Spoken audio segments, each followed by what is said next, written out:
Adani green energy में 20% की हिस्सेदार है, उन्होंने निर्णय लिया है कि अब भविष्य में अडानी ग्रुप में कोई भी निवेश नहीं होगा। श्रीलंका खुद अडानी पावर डील का रिव्यू कर रहा है और अलर्ट पर है। जश्न कीनिया ने मनाया अडानी की डील रद्द होने का।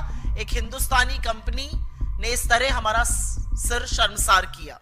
अडानी जी का दुनिया में डंका बज रहा है, और किस तरह से डंका बज रहा है पहले उसकी बात कर लेते हैं, फिर जो कुछ आज शगुफे छोड़े गए हैं उस पर प्रकाश डाला जाएगा।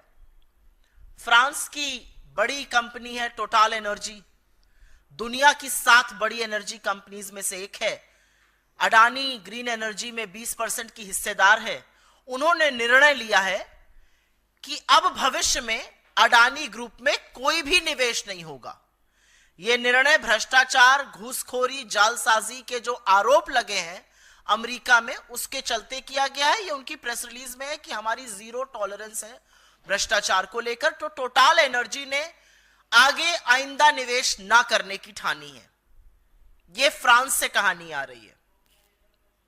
एक अमेरिकी एजेंसी है जो अब रिव्यू कर रही है कि श्रीलंका का जो बंदरगाह, जो पोर्ट अडानी को मिला था, उसके लिए फाइनेंस रिलीज किया जाए या ना किया जाए।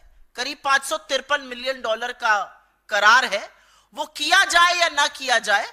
अमेरिकन एजेंसी ये रिव्यू कर रही है। श्रीलंका खुद अडानी पावर डील का रिव्यू कर रहा है और अलर्ट पर है। इजराइल में हाइफा पोर्ट जो मोदी जी के जाने के बाद मिला था, जैसे श्रीलंका की डील भी मोदी जी के कहने से मिली थी, और मैं नहीं कह रही हूं, वहां के पूर्व राष्ट्रपति ने कहा है। इजराइल मोदी जी जब गए थे, वहां से लौटे तो हाइफा का जो एयरपोर्ट, हाइफा के पोर्ट का करार मिला था, वहां पर श्रमिक जबरदस्त विरोध में उतरे हुए हैं अडानी के खिलाफ।